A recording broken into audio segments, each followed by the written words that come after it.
Aujourd'hui, pas de travaux champêtres pour les habitants de Yalé, un village riverain de la réserve naturelle intégrale du Mont Nemba. La raison, une campagne de sensibilisation sur la maladie à virus Ebola, MVE. À travers les focus groupes, chefferies, femmes, jeunes, comités de veille sanitaire, les spécialistes en la matière conduisent les échanges. Certains ont quelques notions de la maladie à virus Ebola, mais à ce qui est des signes, du mode de contamination, voilà, ils n'ont pas trop de notions là-dessus. Voilà, aujourd'hui, il y a la pandémie à Covid-19, donc il faut un peu l'amalgame entre Covid-19 et Ebola. Donc c'est ces choses-là que nous avons recadrées.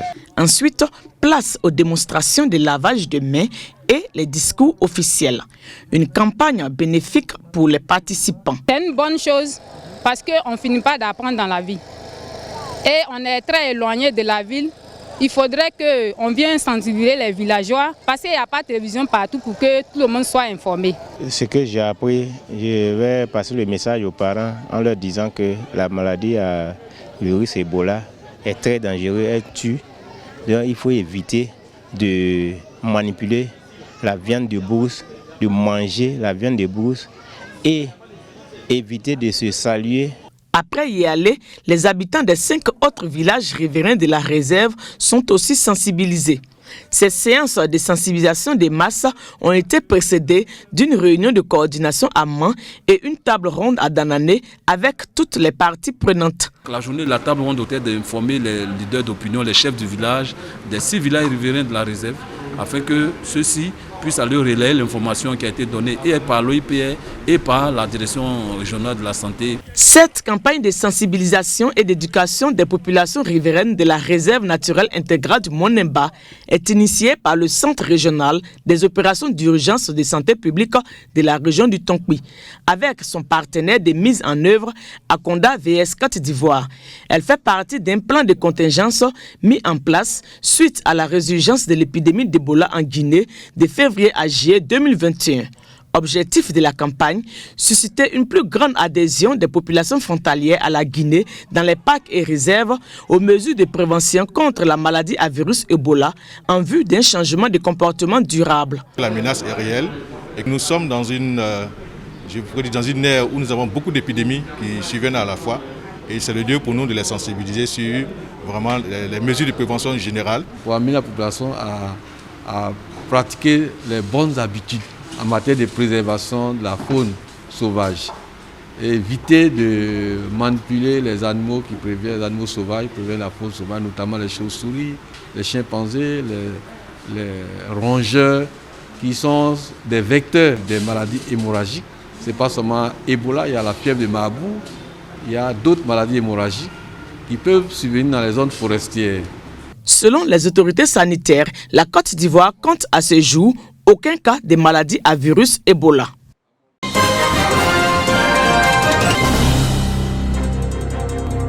La CNPS, à travers le conseil technique de son directeur général face aux populations d'Odiéné, avec son régime social des travailleurs indépendants. Les garanties offertes par ce produit, les délais et primes à payer pour en bénéficier sont présentés. Maladie, accident du travail et retraite de l'assuré pour les risques couverts et 3 mois de cotisation préalable pour bénéficier des prestations.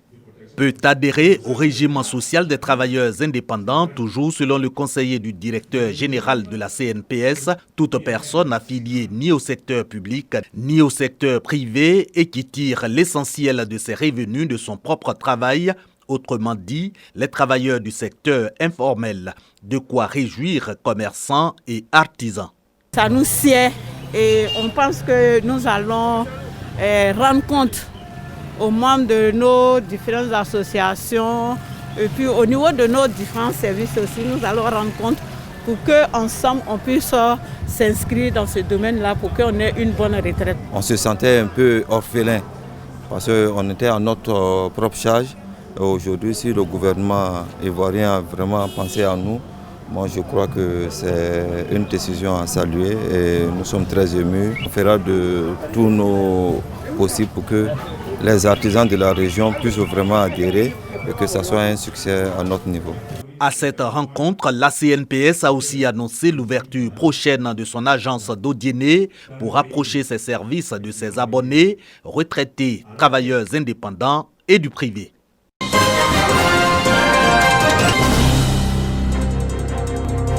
La 48e Convention nationale de la Jeune Chambre internationale section Côte d'Ivoire s'est tenue récemment à Korogo autour du thème « Wampene Wabara » en Sénoufo, traduisez « Lèvons-nous et travaillons dans une synergie d'action ».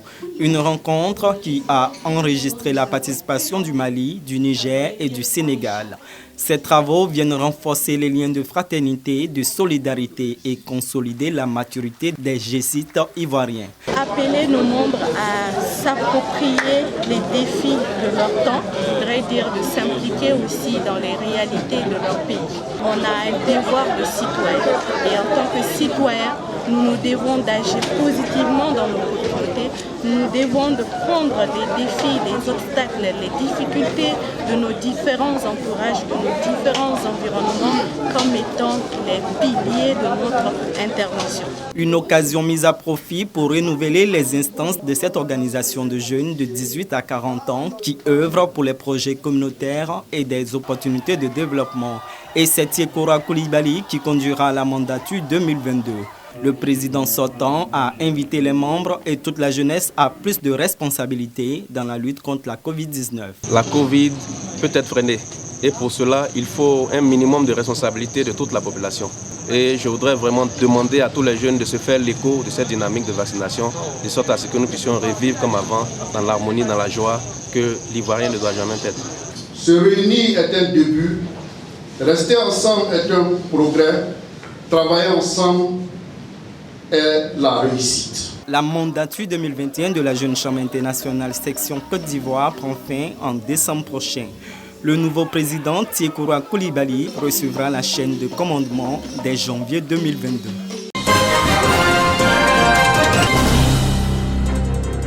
Kasseré, département de Kouto, canton Pagala, la maison des chefs régulateurs des rapports sociaux inaugurée.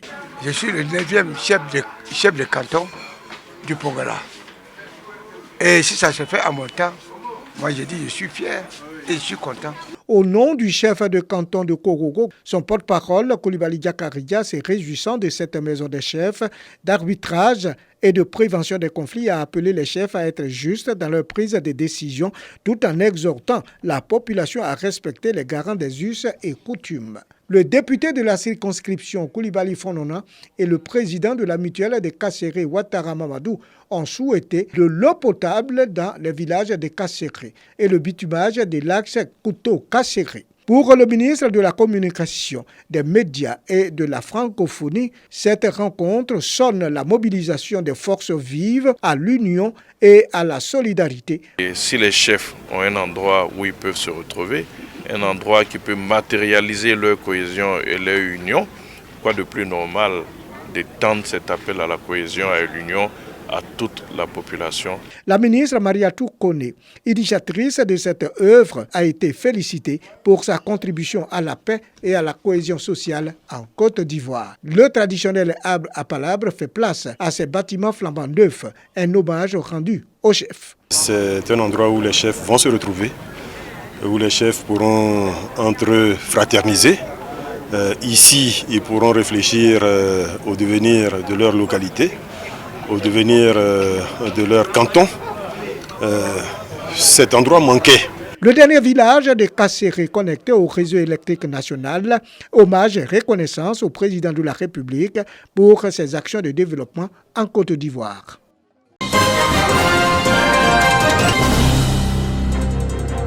Dans la région du Gontougo, la ville de Tabagne, dans le département de Bondoukou, fait partie des localités qui ont une longue et belle histoire avec le catholicisme. Entre hier et aujourd'hui, 50 ans que Tabagne a accepté de suivre le Christ et lui ressembler. Les fidèles catholiques réaffirment leur foi dans le souvenir de leur baptême dont ils mesurent l'intérêt et la portée à la faveur de la célébration des 50 ans d'existence de la maison qu'ils ont dédiée à Dieu pour le prier et se nourrir de la présence du Christ. La paroisse à Saint-Jean-Marie-Vianney, cette maison, est le lieu d'expression de l'engagement chrétien de la communauté catholique de Tabagne. 50 ans dans la vie d'une paroisse, ça fait beaucoup de temps passé, beaucoup de moments, d'événements vécus, beaucoup de travail aussi accompli par des hommes et des femmes qui ont travaillé d'arrache-pied pour que l'évangile s'implante sur cette terre de Tabagne. C'est l'évêque du diocèse de Bondoukou, Monseigneur Bruno Yedo-Esso, qui préside les festivités du cinquantenaire de l'église de Tabagne. Entre joie et ferveur, les fidèles de la paroisse Saint-Jean-Marie-Vianney ont une claire idée des défis auxquels ils doivent faire face au plan spirituel et structurel. Le curé Jean-Paul Taki et le conseiller paroissial s'emploient à les relever. Soutenus par toute la communauté des fidèles et les bonnes volontés, celles-ci justement ont apporté une importante contribution pour la réhabilitation de la paroisse qui aujourd'hui a fière allure. La communauté catholique de Tabagne est invitée à œuvrer pour le dynamisme et la prospérité de sa paroisse. Le jubilé d'or, c'est une année de grâce. Avoir 50 ans d'évangélisation, c'est une année de grâce. Alors nous disons merci au Seigneur pour cette année de grâce. Nous lui disons merci de ce qu'il nous a permis de faire durant ces 50 ans et ce qu'il va nous permettre aussi de faire pendant les 50 ans à venir. La communauté catholique de Tabagne, quoique engagée à toujours servir le Christ, ne cache pas son attachement à sa culture et à ses traditions. Tabagne, pour rappel, est une localité importante dans le royaume Bron. La localité abrite chaque année la Daye Kessié, identité culturelle du peuple Bron, un peuple chargé d'histoire.